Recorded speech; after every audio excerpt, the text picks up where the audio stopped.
I've just watched 4 different Tesla Model 3 videos. So here's the quick rundown on what everyone is saying about the Model 3. The top 10 improvements that Tesla has made and what people think, whether or not it's actually worth your money, whether or not you should actually buy one, and whether or not you should do what I did and get one yourself.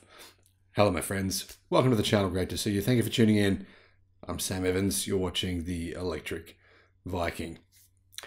The biggest 10 updates. Well, first of all, it seems as though every reviewer that I saw is saying the Tesla Model 3 has not been, it's not an update, it's not a refresh. They all basically seem to agree that this is essentially a new car. Just want to let that sink in. That's what I've I've been trying to tell people this now for a long time. I think the changes are so significant that it is essentially a new car. It is very, very different in so many ways.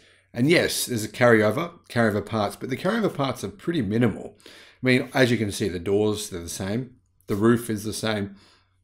Nearly everything else has been changed, whether that's aesthetically on the outside or the inside. The suspension is drastically different. The tires are different. The wheels are different. The range is different. Lots of change. So what are the things that stand out? Number one, all 4 videos that I watched, all four reviewers said this. They said the comfort of the car, the suspension comfort, not just the comfort, but the comfort and the ride handling, as in the turn in, the steel, the feel through the steering wheel, it's all been drastically improved. All of them said the same thing. Very, very positive in their praise of that. Noise, obviously noise in the Model 3. The current model, the old model, Tesla was, a lot of people were very critical of the noise coming into the car. A lot of people. And some people might not agree with that, but a lot of people do agree with it. And I have seen quite a lot of videos. I've been in a few Model 3s. And because the car is so silent, you notice the noise a lot more. And I have to agree. I think the noise in the Model 3, especially the older models, the ones that didn't have acoustic glass at all, was pretty bad. Now, the 2022 model did have acoustic glass for the front windows and, of course, the windscreen, but it didn't have it for the rear windows and the rear middle window as well. And that's been changed. So, obviously, Matt Watson from CarWow, he's tested it. It's clear that it's more silent in the car. Probably a 10% improvement on noise levels in the car. Other reviewers have all tested as well. They said the same thing. Noise levels have gone down. Still a bit of noise in the car, of course. Really, really hard, I think, to get rid of that completely. Not really fair to give a comparison yet until we actually see car reviewers test this car against other models of EV. But here's what all of reviewers are saying. They're saying that the people saying this is not a luxury car, that this is not a competitor for BMW and Mercedes, all 4 reviewers appear to be saying that's wrong. Dead wrong, 100% wrong. It's purely a subjective opinion. They believe that this car is now on a premium level with Mercedes-Benz, BMW, and Audi. That was made very clear by all the reviewers. They're saying that actually this is probably better than what they're doing in terms of the comfort levels, the refinement, the quality of the build. Massive leap in quality of the materials in the car. So it's softer touch, but also just feels nicer, more premium. Improvement in the seats, obviously, big improvement there. Now, one thing they all noted is the top speed has been reduced. Been reduced from about 230 kilometers down to 200 kilometers an hour. And in my opinion, I don't really see how that's an issue. How do you really want to drive a normal Tesla Model 3 more than 200 kilometers an hour? I don't really see the point there. I mean, this is not a race car. You want to get the Model 3 Performance, different story. Now, we don't know what the Model 3 Performance details are, but that clearly doesn't have its range reduced to 200, or at least not that we know of. So I don't really see the issue here with reducing the top speed to 200, but they said there's a reason for that. It's the tires. The tires are more of a comfort tire, so they're not rated for a fast top speed. I think that's probably a good compromise.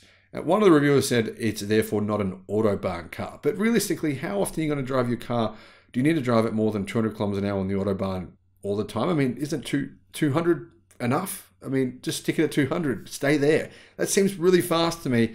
Yeah, so I don't really see the point there in what that reviewer was saying, saying it's not an autobahn car because it doesn't do more than 200. I think it's 202 is the top speed now. Now, if you want to go more than 202, I think you can, but you need to change the tires. So that's worth considering. If you want to change the tires, you can. I don't think that's a good idea though, because the tires have less rolling resistance.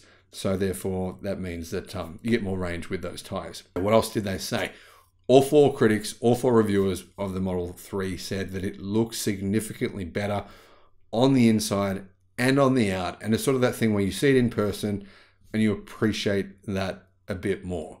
So that's one big difference as well. Now, one of the things that reviewers pointed out is they feel like the car it's got a lot of power. There's no change to the power of the Model 3 long range or the standard range, no change at all.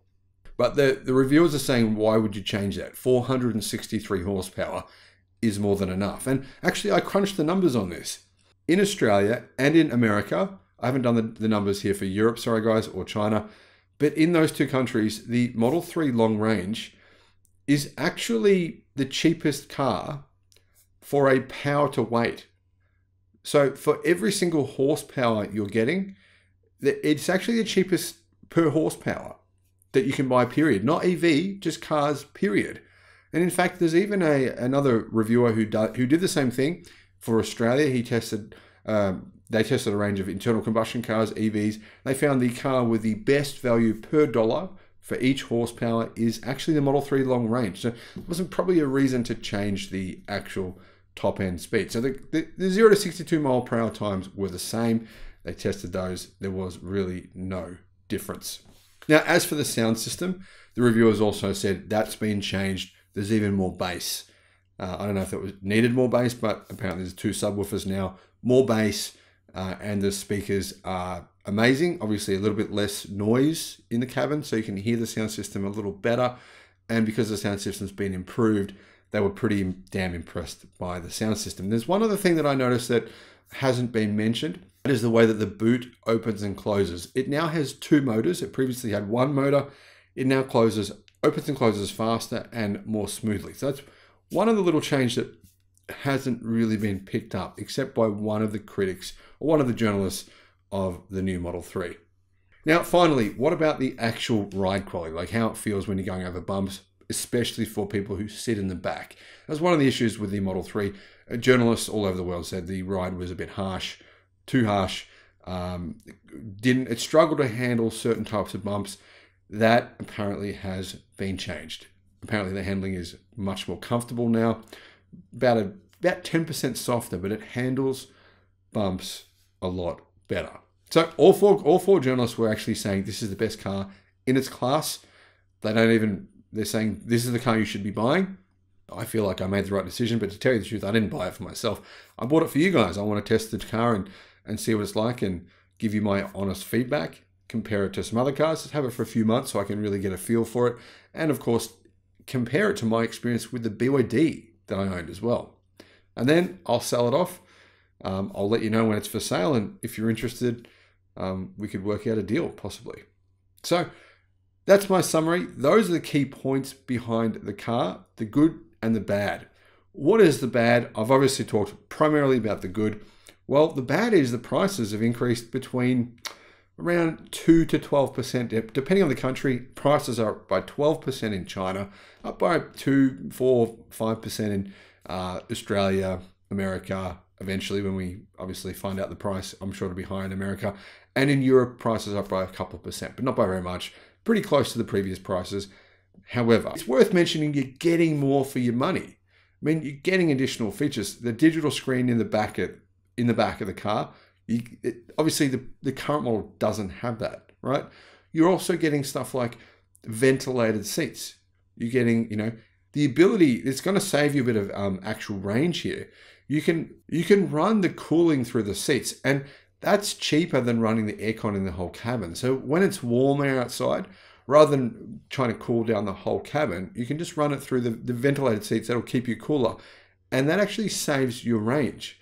because you can decrease your energy use by simply running it that way. So there's a few features the car has now. It's got obviously an improved media screen. It's brighter, easier to read in the sun, a bit bigger, gone up from 15 inches to 15.4 inches.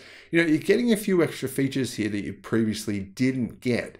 So the small increase in price seems completely justified, in my opinion, and that's what everyone else seems to be saying. Now, if you're interested in the new Model 3, I think that pretty much going to need to place an order within a couple of days. Otherwise, you'll probably have to wait quite a long time to actually take delivery. But let me know your thoughts in the comments, guys, and thank you for watching. Bye-bye.